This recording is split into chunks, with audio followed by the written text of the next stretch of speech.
Well, we talked about a lot, but I think what I wanted to get into this time was about how women are portrayed in anime. Yeah. However, so long story short, Attack on Titan started a while back when it first came out.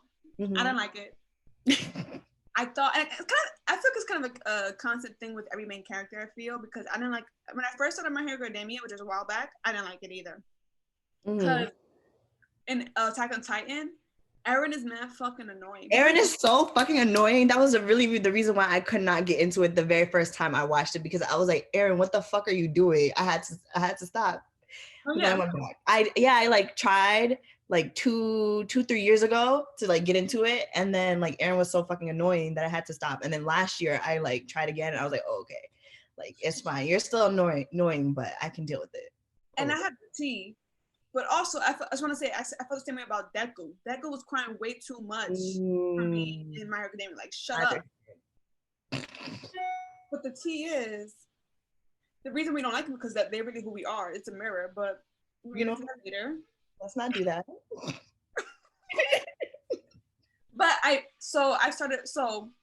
the final season came out, this past weekend. Like, you don't watch it. Me actually give it a try. Yeah. I finished the whole season in one day, and girl, I am hooked. Oh, yeah. Like, and I think this is new. This wasn't the case before. Thinking about women in anime, how they're portrayed. I love Mikasa on that show. Like, I love it. It's so different from any women that I've seen, like from most women I've seen on anime, because they're just so overtly sexual. Where I think that like Mikasa, like she's just like she has more masculine energy, and like that is just like her, and she's loving of Eren in like a different way, where it's not fawning over Eren, which is like what we usually see, but it's just like a more like sisterly protective love, as opposed to like this like, I don't know, this doting infatuation that like gets in the way of like them achieving their potential. Like she's still a bad bitch that's still like the best out here, swinging and flying through the air, like, you know, period. Do you have an example from the anime? So first of all, Naruto from the jump, okay? When it's Sasuke and Sakura, like, I don't like, she is so smart, but the way in which like she dotes over him like kind of takes away from like her ability to achieve, you know what I mean? Yeah. I even see that while I'm watching right now My Hero Academia, with Zero Gravity, where like she is also very, very talented, but like her like infatuation with like Eren sometimes gets in the way of like her being able to think or do certain things like within the show. And then sometimes they're just so unnecessarily like over sexualized. Like Midnight in that show, like she's just so overly sexualized. Like Shorty who could make anything, she has to open up her bra in order to make, you know, like whatever she wants to make. I don't know. I just be like and I mean, a part of that, which I've gotten into like YouTubers who analyze anime and shit. There's a particular YouTube page that I really love called Beyond the Bot. I recommend it because it's like mad black people in it too. I'm like, oh, lit. And it's like not only just their opinion, but they have like an actual analysis, historical, in like 10 minutes, 8 minutes about particular anime or a genre. Yeah. And the matter of fact is, historically speaking, Naruto, Dragon Ball Z, like those classics, they're targeted towards 15-year-old boys. And 15-year-old boys are horny, stupid, you know? So it makes sense. However, if anything, it perpetuates how they treat women moving forward in their adulthood, and even, you know, young high school dating life, where women are constantly being viewed as inferior. But I do want to challenge just a little bit, because I think you said something very clear and nice when you said their love distracts them from their full potential, kind of, in a way, something like along those lines. Yeah. But, and maybe it's me being, I don't know, I just feel like it doesn't, I don't know, because it's like, I'm not a fan of gravity, whatever, for the most part, honestly. I love Mika, or whatever.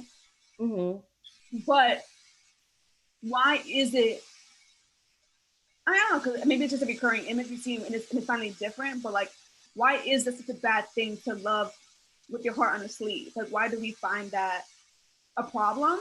But at the same time, when a man is the center, it's like, and I think of like even just in my own personal life where you date a guy and it's like, oh, I gotta focus on my career first, and it's just like, shut up, you have no career.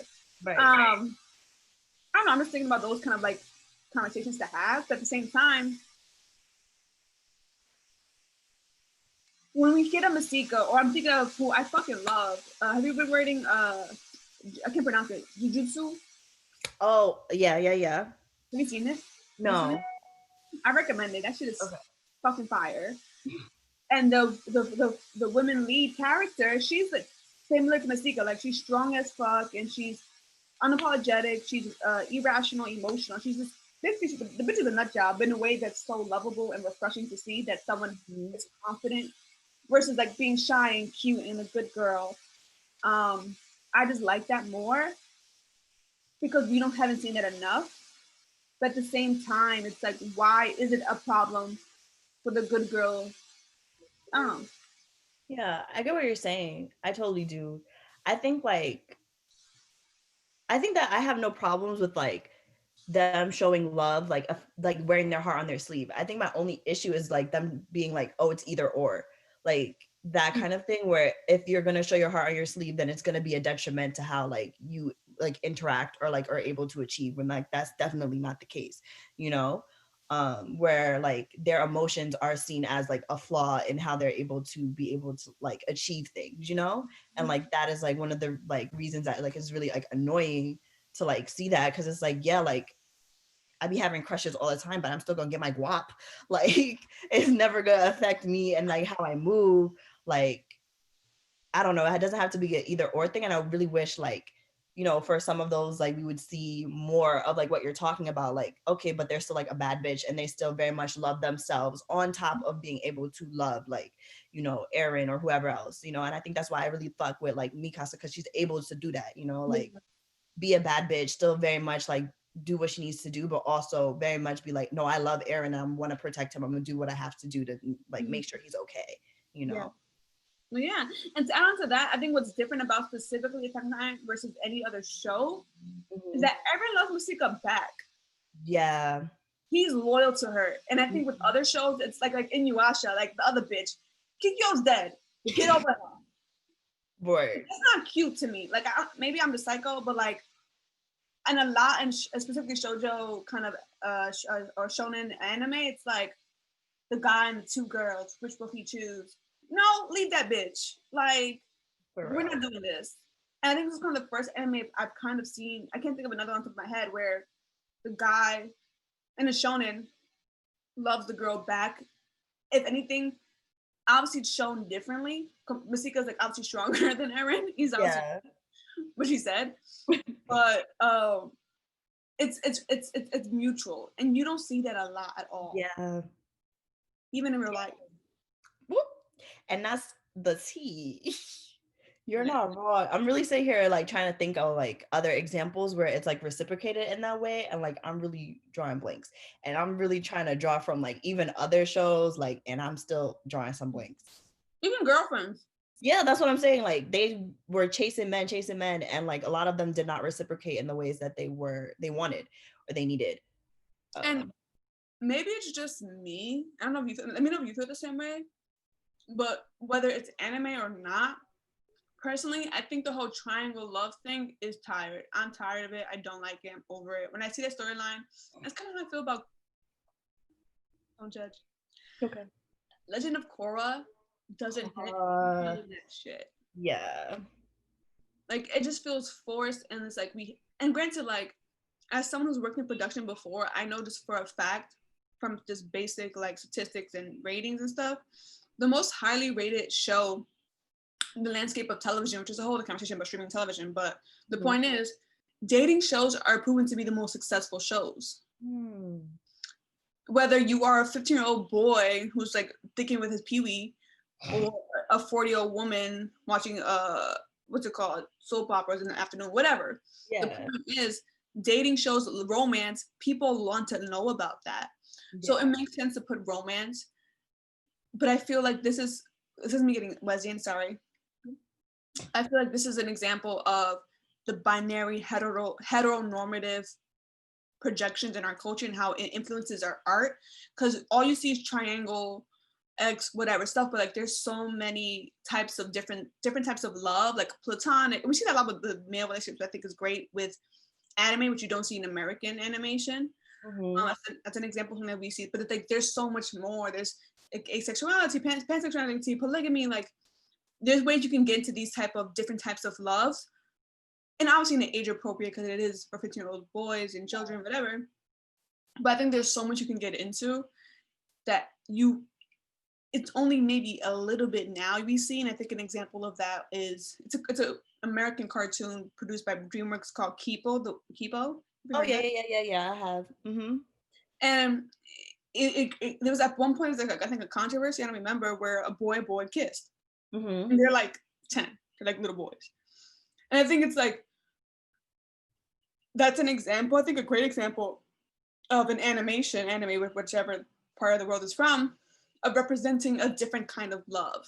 Yeah. So I agree. There's also another show. What's the show? It's an animation show. It's based on like the Thundercats, but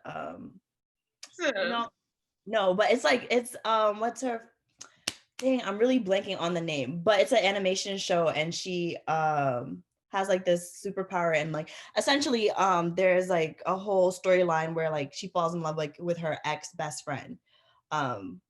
Like fuck me. I'm gonna find the show right now, because this is bothering me, because I binge watched it like over the summer. Because it was really good. Where was it on? It's on Netflix. Chat on Netflix. Really doing the thing. Truly, in African animation, they really killing it. No, yeah, they're really like doing a very good job of like having different kinds of plots and storylines, and that's like with all their like stuff. Like I'm just seeing like lots more variety. But yeah, let me find that. But I have to find the show. But essentially, what I really liked about it was, one, that like love was a constant theme throughout the show, but it wasn't romantic love like in that way until like the very end. Yeah. It was a lot of like platonic love and showing like the intricacies of that, and even like within the friendships, like how those dynamics change when other people come in, that I really liked a lot. And I like when cartoons are able to show that, because friendship is messy and friendship is not easy, you know. To like be able to see how to resolve conflict like in a way that isn't necessarily like beating someone up or like doing all this other stuff, where like people actually sit down and have conversations, you know, and express their feelings. And I think that that's why like I like when people are able to do that. So while I don't like what's his face on My Hero Academia, which one? The main character, Deco. Oh yes, Deco. While I don't like him, I do like how when him and what's his face was fighting, one guy, he's always angry, but I do like that how he always goes to talk first before he's over here trying to fight him. Like it's very this dichotomy of him trying to get him still to like talk to him, which I very much do appreciate, even though like I think he's annoying as shit. But yeah, I appreciate when there are characters that kind of like reverse that, especially when they're male characters that reverse that norm of like masculinity, of trying to like go at something like like without emotion or feeling.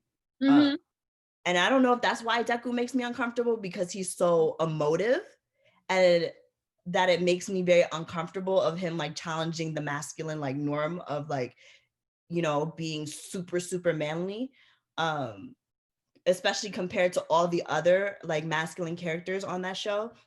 Like all of the superheroes who are men are very masculine, even in the way, you know, like just all of them, that like Todoroki, like all of them are just very masculine, and he is very much more like emotive and feminine in the way in which like he presents, or like even when he's communicative first, like that is like how he is, you know, rather than like fighting, he'll think. He's very inward as opposed to outward. And I don't know if that's why, like, you know, now I'm right now, this is my revelation right now. Now I'm questioning, like, oh shit, like, am I uncomfortable because like he is like actually going against the norm of what I'm used to? Like, you just gotta yeah. why, Kolbi? Sorry. You just read us. Ass read us. No, you are absolutely right. And I think, okay, I'm a nut job. So my mind went to Tyler Perry because so we have our own opinions as Black people about Tyler Perry. That's a whole other topic altogether. But one of his explanations, and you see constantly through interviews, is that he has always wrote in his work what he saw, what he sees when he grew up. So as we think about masculinity and how we interact in the anime shows, like, and also I'm not Japanese. I don't know anything about the culture. So this is like a question of, is it a part of their culture, and their culture, what they see as these creators, influence these human psychological social interactions. And I think that's why, like, for me, I love anime so much, not because it's just fun to watch, but for me, like, thinking about Titans, aliens, superhero powers, all these things, they're part of them is very real. They're very real because you thinking about, again, Beyond the Box opened my mind to this. They had like a whole analysis about why My Hero Academia is like a good ass show, because it's talking about real life. Like, long story short, this is not my original idea. They basically was saying how, like, if My Hero Academia was a real situation in our society, we would be the villains, the Black people and brown marginalized communities, because we are going to be, mind you, they go to expensive ass boarding school, like all of these things. Like, there's so much and honestly, I highly doubt that a writer who's imaginative and creative is thinking about this, right? Mm-hmm. It just subconsciously comes out of us because at the end of the day, it comes from a real life human's brain, and their culture, their ideas, and what they saw in their life is going to be reflected in their work, whether it's a fantastical anime or a Tyler Perry movie. So I think, if anything, it's reflective of us as a society, and we can sit here and point fingers and say, oh, this movie is mad bad, fuck y'all, and these representation, but people are writing what they see. And granted, that's one of many layers of like commercialization and globalization, and having to, and I think we talked about this the last time that we didn't get recorded, how like fucking, what's his name? I'm thinking of American, but it's not his name, All Might. Oh, yes. He's a blonde hair, blue-eyed kid. Yes. And then it's sometimes it feels weird. Granted, I'm not Japanese, I am not white, so I don't know what the situation, I don't know, whatever. But it does, as a Black person looking at it, it does feel weird to see this blonde hair, blue-eyed guy be idolized by these people who are, in the story, they're from Japan, they're from a particular area, part of Japan, they're Japanese. Mm-hmm. It's weird. It's very colonial, imperialistically, but granted, I don't know the history of Japan. I don't know any of that stuff. So I'm not going to speak to it. I'm just going to say, as a Black person, I notice it, and I leave that there. So it's like, there's this, I think we get to recognize when we watch it, because whether it's even girlfriends, it's like, let's be real. We all have been a Joan multiple times. Like, we like, and I think this is the part that, New York.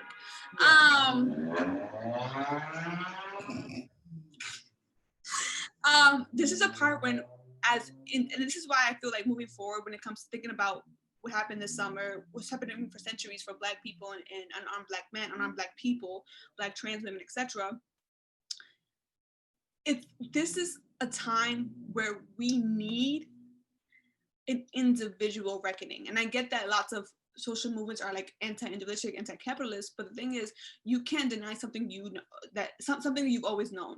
I can't sit here and preach socialism when honestly I've only grew up in a capitalist society. I don't know the pure form of that, and I can sit there and strive for it in certain ways, but the reality is, I come from a capitalist mind. I went to a PWI. Like, let's call it for what it is. And I think I'm going way too deep, but the point is I'm trying to make is that, like, anime, and looking at how these women are presented, looking at how characters interact with one another, yes, it's fun, and yes, I love the art. I love watching all this, cool stuff, and I love the imagination behind it. But there's something honestly very deep and dark about these animations. And for me, and we talked about this last time too, how like this is a whole other culture. This is in the East, we're from the West. So it's like interacting with these different ideas that you would never think of unless you literally left yourself or consumed other content that was not American, where I've had to realize like, wow, like you have to really recognize whatever you're watching, anyone from any background, how much their influence and how you choose to interact with it, depending on your capacity as a person. Yeah, I definitely really feel that. And like even thinking about like what you're saying is like all we know is what we know. You know what I mean? Like is what we're in. And that's like a really big thing of like these animes, these shows that we watch, they're very much like reproductions of what we've seen, where we've been, what we've been through. And even when we're trying to think out of the box, like it's still very much grounded in like, you know, our realities, like what we see as can be our potential, you know, or like replicating structures of what we've already seen. I think that's why like thinking about like Black people in art and Afrofuturism is so important, just because it's just like we need to be able to see ourselves in a different future that doesn't look like this. And you know what I mean? That's very powerful. And whatever that is for whoever is creating it, how does that look like? What are we doing? How do we feel? You know, it's very, very important. And I think that's why like I want to see more Afrofuturism, especially when it comes to like cartoons and our media, because like I can point to like a whole bunch of different things that show white people in the future doing weird shit, you know, but like I can't point to a lot of things where like there are Black people in the future doing, you know, like freeing themselves, doing like weird shit, like just, you know, in a different world. I think that's why. Have you watched Lovecraft Country? I'm scared. My mom loves it. I'm scared. It's so good. But there's like a scene, there's like a part in it where like it's very Afrofuturistic, where like this person is able to go into different parts of time and like experience themselves in these various like instances, the past, the future, wherever, you know, and that informs like them coming back to the present in a way that I feel like is what happens when you're watching like television or like shows, where you're able to like escape and enter these places, but then very much that informs your present, but you're like, it's like this constant, I don't know, give and take, where you're like you're watching this, but you're also just not passive. When you're watching it, you're taking it in, and that's very much like a reflection of that time period, but also this time period and like what you're going through, but also the future, you know what I mean? And I think that's why like creativity, art, television is very, very important in like landscaping like these realities, these different possibilities. And I think that's why I like anime so much, because there's just so much possibility in like what's there. And there's just so much variation, where people have like just these crazy fantastical powers, you know, that you could just never imagine. But then like also thinking about like, okay, like what if this was real life? What if my Hero Academia was real life? Where would Black people be? You know, like there's this whole thing of like Black people were supposed to have powers on December 21st, you know, like what is that going to look like if we all have powers? Like what does that mean for us and our liberation, you know? Just like thinking, and I think go ahead. I just like, I feel like me watching like anime has really had me thinking like, okay, like what does this mean? Like what if this was real life? Where would I fall into this? Like, and we don't see ourselves all the time in anime. Like I'm on the 4th season finally of My Hero Academia, and there's a Black person. I said, oh my God, like hello. That's it too. I fucking love that rabbit hole. Yeah, I love her. I was like, whoa, like finally. But yeah, that's how I feel. Oh, so can we talk about? I forgot her fucking name. I'm trash. I know, but she's a rabbit. I want to say Masika, but that's Love and Hip Hop. Sorry. Michik, no. It starts with an M. I'm trash. I know, but I haven't finished it, but I highly recommend you read the Vigilantes manga. Okay. Because they go into the backstories of pro heroes, and one of them is her. Okay. She is a baddie. Like she's a bad girl. Yo. Like, and again, but I want to and you got me excited. I fucking love her. But so this past weekend I had the privilege of attending the Black Women Anime Virtual Boot Camp. Ooh. And it was their 3rd year, I believe. And it's basically this Black woman, Taylor K. Shaw, period. She started this program 3 years ago for Black women who like to anime, you know, specifically in American animation, not necessarily anime. and some venture off. And they recently partnered with Cartoon Network, so they do a lot of cool programming with Cartoon Network. And it was a cool experience because so many were Black people, a lot of them were Black women. But what I noticed, and I wanted to say this on this right now, a lot of them were our age range. Like, and it was great. Like, for the first time, I've seen people who are our age, who are young, beautiful, shea butter. Like, I just felt like my skin cleared watching these panels and shit. Yeah. Because these are phenomenal Black women specifically, and also like there was like Black men and Black non-binary, excuse me, who were in the animation industry creating like Craig. Oh yeah, Craig's Creeker, yeah. And other ones that centered a Black woman, or even thinking about Quinta, Quinta. Oh yeah, Quinta B, yeah. She's on 2 animation shows, like like it's only literally right now that we see people who are from our generation that are doing the work, because growing up that wasn't the case at all. So I want to acknowledge the fact that it may feel like for some, like for not like I watching, I was like, damn, like I wish I would have been on it. Like I was on it, but just because it was like available, and that's that. Like these people are making the content now, so the next generation has an army of Black women. Not a lot, but I was surprised to see how many Black young women were in this space. So I just want to say that and highlight that it's only until now we're seeing this. And thinking back to my, the baddie rabbit bitch, like her storyline, I don't want to give it away to people, but like a person, maybe just as me personally, but I love when characters are flawed. I love to see characters fail because it means something when they win, because they earned it. And going back to Deku, like, did he earn it? Like, let's be honest. And I'm not mad at it. He's a good person. Hallelujah. Good to you. I think he's so cute. I love his little. I mean, sometimes I think he's Black because of his hair, but it's all the conversation. Yo, they be swearing Deku was Black, but anywho on Twitter. Anywho, and again, the YouTube video I said about earlier, like they talk about how like this is kind of, again, it's a cultural thing probably, about hard work, like work hard and you'll get somewhere. But Deku just got ate a piece of hair and then he worked hard. That's the thing about real life too. You just have to have that one in, and then you do the work. That's the reality. You don't the reality is, you like, for some people, like you do what you're doing to get what you want to get, but sometimes you need it in. You need that guidance. You need that there was someone on panel who their father was in the industry. You know what I'm saying? Like the reality is if you don't have it in, you have a slim chance if you don't at all. That's the reality of the space. And I think going back to just women being represented in anime, I don't know. I'm right now just really thinking more about Afrofuturism, because that's like my life in terms of Black people in the future. What I recommend, I'll send you the link after this. There's a short film called Poomsie on Vimeo, and it's by a Kenyan filmmaker, and she has this other film show that was like banned in Kenya. She's like super dope.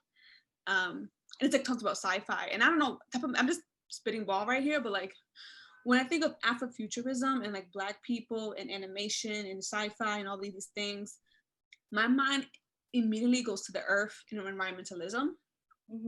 And also connecting the fact that when you were saying about how like we are magic, what if this was real? I'm gonna sound crazy, and I know, but I feel like it is real. Superheroes are real, powers are real, and it goes back to the constant saying we had that Black girls are magic, right?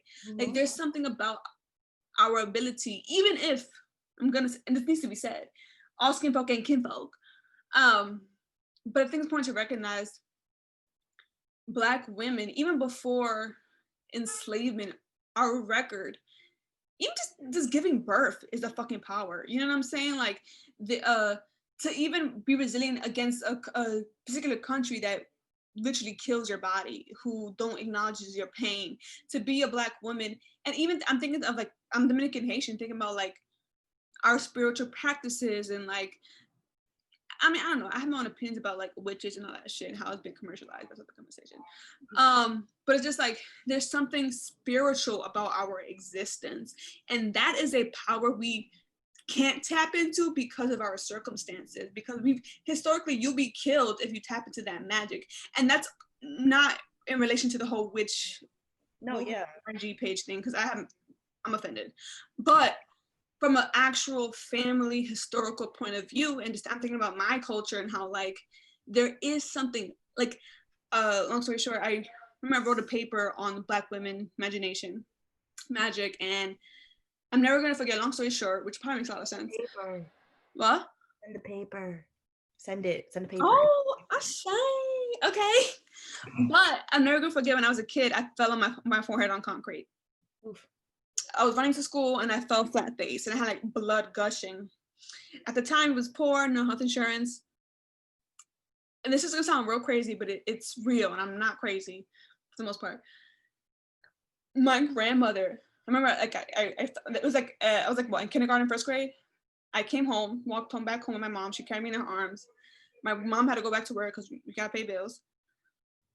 My grandma put lime juice, butter, and salt on my forehead. The next day, I had no scar. It sounds like, what the fuck? Like, you need to go to the doctor, get stitches. We didn't have the money at the time. It's just too much, and my mom had to go to work. She can't just call out. It's at that kind of time period. Mm-hmm. And it may sound like, I mean, I hate saying this word because I have my own opinions, but like witchcraft and all this stuff. But like my family, culturally speaking, like we use a lot of herbalism and like remedies, and that's magic. That is something, and that's not just something out of the ass because we read a fucking, we went to a crystal house and got a book. This is from my great grandmother, like generations before us.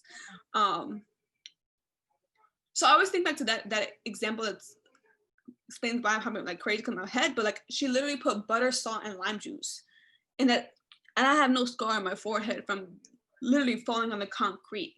Yeah. So, and this is I'll say I believe that what you're saying, like, don't doubt it. Magic is real. You know what I'm saying? And especially like we're Caribbean, like in our culture, it's something that's enrooted subconsciously. Go ahead. No, yeah, I completely agree. I think that like magic is so real, and I think people just like to think of it as like, I don't know, witchcraft and like heroes and all this other stuff. But it's really like this, like being able, one, to will yourself out of like circumstance, situation is like huge magic that Black people universally have had to have, because without it, they would not survive.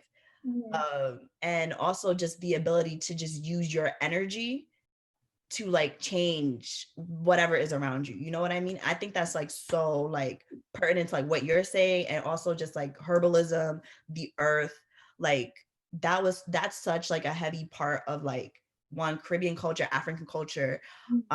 Like all of it is like, oh, you're sick, we're gonna do all this other stuff that has nothing to do with that medicine that you're gonna go get from a doctor.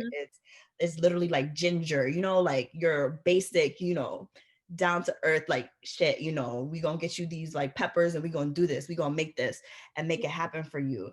And I think like when I was little, like I used to like kind of, I think that the circumstance, especially the Western circumstance, has really like taken me from the magic that is like, that was my culture, like has like pushed me away from it. And then it was like, as I got older, where I was like, oh, like, no, like this is what has given me power. Like this is what has led me to the moment, to me, who I am right now, and I will always just kind of dismiss it like, oh, like my great grandma will always be like, oh, like if you want to get revenge on this person, write this person's name on parchment paper and put it in a cucumber, put it away in the freezer. And I'll be like, you're weirdo, like what the fuck are you talking about, like like she just had all these weird things. She was like, oh, you want to do this shit, like this is what you need to do. I'd be like, okay, like yo, I know exactly what you're fucking talking about. It's just all these weird little things where it's just like, oh, but now you're seeing like this resurgence of people like trying to figure out, like tap into this spirituality, of like connecting to their roots and figuring out, okay, like this is real shit. Like This is what literally our ancestors like did, and why like white people were so scared, to be honest with you. Like this is why like white people banned that shit, why white people made voodoo to look like some devilish like shit, like why they tried to like demonize all these practices, because there is power in it. You're not gonna demonize something that like, you demonize what you don't understand and what you're fearful of, you know what I mean? And we have real power in like, there's real power in what we have like traditionally. And I think it's so important to like learn that and like also reconnect with the earth, because that is such like a big part of it. And I think that it's real tragic, you know, white people, what they're doing to the earth, because like what they're doing to the earth, they're doing to us. You feel me? That's really taking away our power by like really like if we're really going to speak on it, you know what I mean? Like them killing the earth, they're killing us, period. And we're going to be the first people to feel it globally. Black people, indigenous people, we're going to be the first people to feel it. That's it. My heart. But I do want to say this too. For me, it gets murky, and I just want to acknowledge that, because there is bad juju. That shit does exist. Let's not play with that shit. But for me, and I think it happened, I'm gonna say no names, but long story short, there was a brujeria theme party, and by POC, like Black people, like Matt, and for me, that's when I cut the line, because in social media, like I'm not mad at people doing, you know, what they feel best and, you know, hold on to. I'm not talking to people. I'm talking to people who use my culture as a fucking costume. That pisses me off, because it's like, this is real shit. This is my earth. This is my life. This is my culture, and you're putting it into a party theme.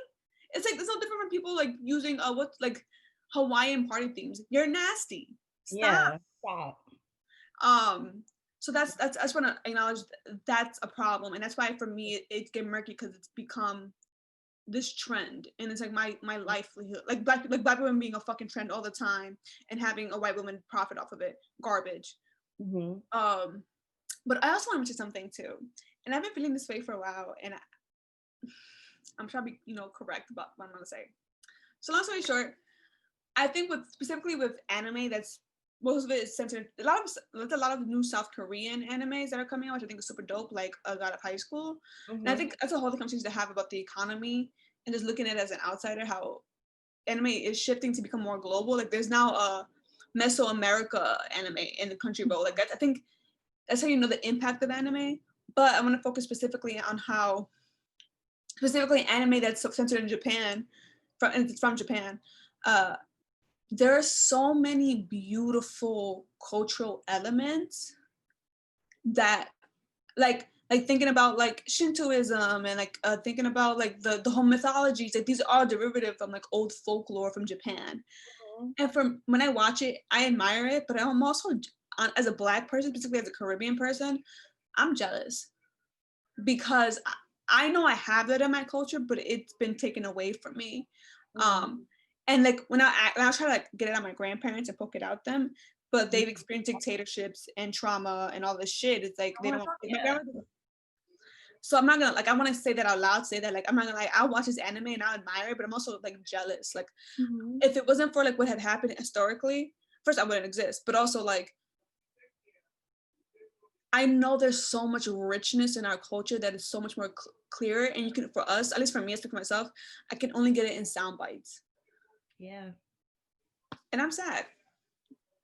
I understand. I really feel that. I really do feel that. I think, yeah, wow. I really do feel that actually. It's like watching it has been like, oh, like that is so cool. Like you have all these like fantastical elements that you actually have been able to like preserve. And, you know, I guess that's a large part of like East Asia, like really being like, no, like we don't fuck with y'all. Like do not come here. You know, literally like, for so long, and really trying to preserve so much of their culture and their history. And I think it's like really beautiful that they've been able to do it. And I just also just wish like, damn, like I wish I would have the same, you know, like I wish I would be able to recount all these stories and be able to talk about like a 9-tailed fox, like, you know, like these different elements that constantly come up in their like stories and mythologies. But I can't, you know, I can't point to that. And I only get it when like sometimes like I'm talking to someone who's also from like Trinidad or like some like Caribbean island, and we're like, oh, you guys do that too? Like, oh, maybe this is like, you know, like a real thing that like, I don't know, you know, putting together pieces and like trying to figure it out. Yeah. But like it's really hard to know like what it is, where it comes from. Like, you know, it's hard to know like even like, okay, like this is what you're doing here in Trinidad, but this is rooted in Yoruba or Igbo. You know what I mean? You it's so hard to like really figure it out. But I really do appreciate anime for like being able to like do that and like have that rich history and incorporate it within the present and the future. You know what I mean? And that's cool. Oh, sorry. No, go.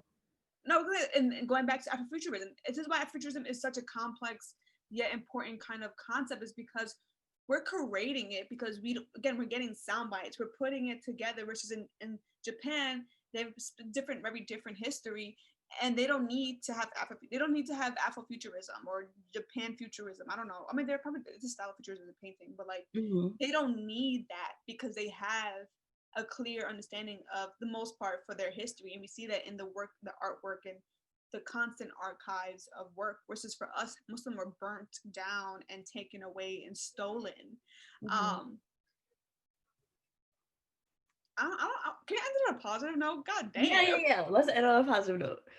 I don't know what the positive note is. Not because I'm just like, and that's, but also I also want to say something too, because I look for a black anime. Anyways, I look for black like animated stories, and I've recognized, and I've from just YouTube rabbit holes that I shouldn't be on. Who's texting me? Sorry.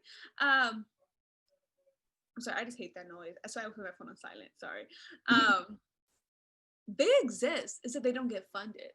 There's so many like reels or like previews of an anime by a black person. It's beautifully done.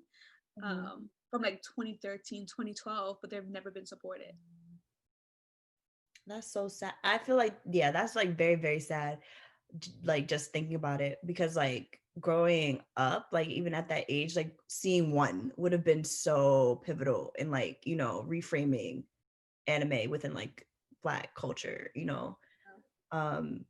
And I don't know, I feel like anime for a long time has been like very underground, you know, like within Black culture. Like it's like, oh, you watch anime too, like, and you're like in the corner like, oh shit, like you also watch Sailor Moon. Like I feel like that was me like all elementary school, like, oh shit, you like this too, like, oh okay, like I'm not like weird, like, you know what I mean? And I think it's like also just because it's so foreign, like it's actually not from the United States. And to like, we're also, I don't know, we're not represented in a lot of things. And I just think when we are, it's just like, wow, like it's so revolutionary to just see yourself and see people making stuff based like, and basing it off your experience, something that feels like a little bit more, I don't know, real. It's always nice to see. And what I see now, I'm sorry to interrupt. Let me talk over you, please. Got it. Because you know, like this Shonen Jump, right? And they have their whole system or whatever. People are like I think of Saturday AM is a kind of a black version of Shonen.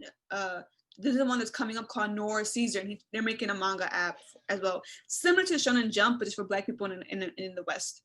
And people are doing the work. It's like they don't have the years and the funding, and also it's just a cultural thing too. Like Japan is obviously not all anime. There's so much more to Japan than fucking anime, but there is a long-standing public relationship, versus for us, it's kind of like a hidden known secret. Because every hood man knows Dragon Ball Z. That's their life. You know what I'm saying? Every rapper since like the 80s mentioned Wu-Tang Clan. Like that's that whole collective. Like there is something very interesting in all realms, the bad and good, to think about Afro-Asian like relationships, histories, concepts, theories, like all of these things. There's something, and I think it's anti-Blackness, but also there's something culturally that's very connective. It's like a hidden known secret between us, and we see that within the culture we create. Whether it's 2 Chainz and he has like an anime kind of clothing collection thing. Yeah. I think I know what. Yeah. From literal black, literal Korean like rappers. Like there's something happening, and this dynamic that we can't really understand because you're not black, but you're not Asian. It's like there's something happening here that I think it's like we let go because it's very gray and complex in a good way. Make sense? Yeah, I really feel that. I'm so glad you brought that up because like I've been thinking about that too because it's so interesting to see how that's played out, especially because like there is this huge like Asian hip hop like scene, like especially like in Japan and Korea, like huge influence, especially in K-pop. Like I'm sorry, but like K-pop is very much influenced by like hip hop and like hip hop boy bands, like their whole like aesthetic of like dancing is very much rooted in like those hip hop / like those 90s like vibes. And also like vice versa, like we also very much have taken and interwoven like these Asian elements into the hip hop that we like have. And I think we're seeing that a lot more because we got our girl Meg out here really repping heart black anime hotties, like I'm like, come on, like it's just so evident. It's been evident for a while. We've been borrowing and back and forth for a minute now. And I think to add on to that is one, I just want to say I wouldn't mind a BTS Megan song, just putting that out there. Yeah. Because I think that's gonna say a lot. Secondly, and this is where it gets murky, and I'm gonna just say it for what it is. A lot of people want a rhythm and not a blues, and this is both ways. And I feel like this is when people get questionable or wonky or weird or feel uncomfortable is because there is that power dynamic. Even within Asia, thinking about East Asia and its relationship to like the southern part of Asia, the northern part is weird. Russia. So there's something to say about that. And like when, yes, the culture and the exchange is fucking beautiful, but when that line is crossed to actual social work and impact, what does that conversation look like? And I feel like that's hard because we haven't even understood the cultural part of it. And I think just a good example during the protests of the Black Lives Matter, one of the most memorable videos I've ever seen was and they still have protests right now in Hong Kong, what's going on because UK is being independent, all that stuff. It's interesting to look into economically speaking, but also just socially. Their protests were freaking amazing. Like they had a whole formation and I think they had a saying like "be like water." Like there was like videos I saw online of the protests in Hong Kong, and they were like they had a whole system. Like if you got sprayed, they had milk people. Like they had a whole system. And thinking that even historically to like just the Black liberation movement, how the Black movement, Black Lives Matter being chanted in Japan, in Thai, and in London, like there is something about like protest, revolution, social change that is universal on just a local commoner level. And it's hard to communicate that when you're literally across the world from each other. So it's like, I don't know, I'm just asking maybe how we make it tangible, where it's like we see this kind of global connection on a way where it's, maybe it is and I just don't see it. I don't know. No, yeah. I feel that like, I think that there's lots of mirroring when it comes to like these movements and the issues that we see are global. I think we were like talking about it last time when we were talking about like classism, particularly within anime, and then how that represents like their own classism that is very present in East Asia, and the problems that they see, and also the classism that exists here, which is also very much intersects like race and just other issues in general. But then it's just like it's a very, very difficult thing to like think about of how we can spread that knowledge, because I'm like listening to you like talk about like how they've like come up with like this whole structure for protesting and how influential that would be like for Black people here, in the United States to be able to like use, and how can we like extend this like cultural exchange beyond just like our art but also our survival. Because like if we ultimately all want liberation from these like oppressive structures, it's going to be a lot about like this cross fluid exchange, not only of our like but for survival, because like that's really it, because we're all fighting a very similar thing on all fronts. And I always think about this, like how are Black people going to have our liberation when literally like America has drones. Like, I'm sitting here like, okay, like, yes, I want to fight the revolution, but like, these bitches have drones. I'm going to come in here with a Glock. That don't make no sense. Like, I'm going to die. And I'm like, the only way, like, I'm going to get my liberation and Africa's going to get their liberation is if, you know, Asia, we really need y'all. I'm not going to front, but like, they roll deep. And also, we can't deny like how Asia has, and East Asia particularly, has also played into like the subjugation of Black people, especially like within the Caribbean and Africa. And so that's also something that we're going to have to talk about if we're going to talk about like this cross-cultural exchange, you know, like it's still not even.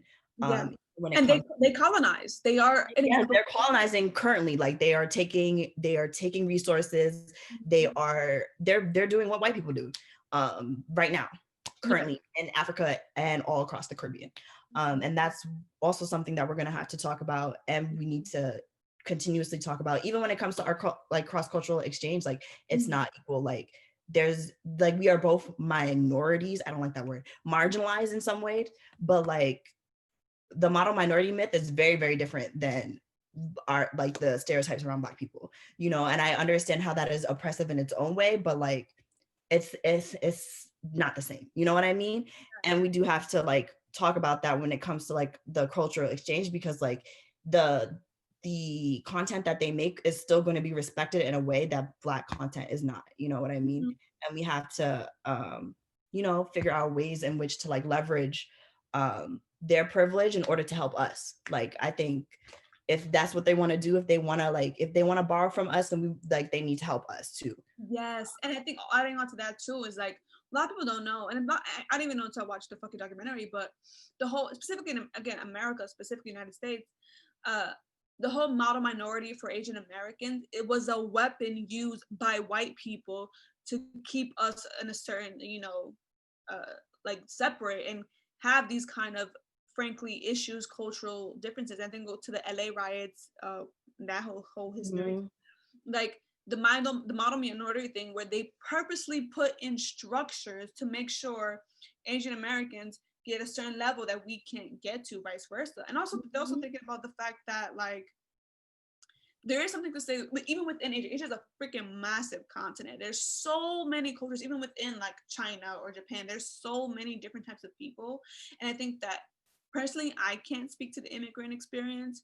I can't speak to the language barriers and challenges. Like I don't know what that's like. You know what I'm saying? I think that this is for me, and I guess just to wrap up a little bit, like for me, at this moment in time in my life, this season, I'm always coming from a place of healing when I have the energy.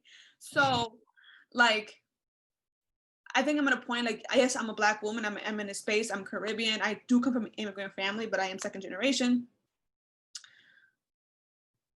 If someone comes to me and they're not Black, but they're not white, they're an immigrant, like these kind of conversations, I want to listen, because if I have time, I'm going to listen, because it's like, I don't know.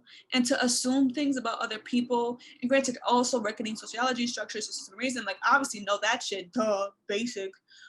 But beyond that, on just on a basic human level, like reckoning with the complexities of life and how these systematic oppression, specifically racism against Black people, has impacted all of us, which is my biggest pet peeve when talking about race, is like, oh, it's a Black people problem. No, it's everybody, even the whites. It's your problem too, because you are a part of the system that you benefit from. And I think that when you shake the table, yes, you're shook, but just know at the end of the day, when you shake the table, you're most likely going to get a better upgrade of the table. You know what I'm saying? Like, you're going to get a new one with better material, better screws, and it's going to be better than before. And again, it's just a temporary moment. You're going to be afraid. You're going to be scared. Even just on a personal level, it's like being in a bad relationship, like, fuck. But later on, you realize, like, that was a moment in my life. I needed it, unfortunately, because I've learned so much for this way. Hopefully it's not, you know, extreme cases. But like my point is that like from a place of healing, if you want to move forward with life, if you want to have peace in life, if you want to have friendships and be people who love you, I think even if like we're both Caribbean, but we have like, I'm gonna listen to you, Kolbi, because you have so much about your life that's unique to you, and obviously you always understanding the just some big things, but I think that we all forget like this basic one-on-one experience is more important in establishing the liberation movement than this whole massive looking at number 45 and all that political bukaka. Like, you know what I mean? Yeah, I definitely feel that. And I guess like to just like end on this like more positive like note of like healing, I definitely think that it's gonna come like whatever liberation we seek is going to come from like this mutual understanding that like we're all fucked. You know, like it just has to come like, okay, like we're all fucked in very similar ways that have like a very similar root. You know what I mean? Like you're like exactly what you said about like the whole like model minority myth being created like to literally separate us and to literally make it harder to organize. Like that's exactly what happened when it came to like dividing like white people and black people when it came to like the country, like in the very founding stages of like making sure that like white poor people still felt better than black people because they're white. Because if they figured out that, oh, like literally like if we want to free ourselves and from this classism that we're experiencing, we need to team up with black people, then like it's over for the rich people. It's over, you know what I mean?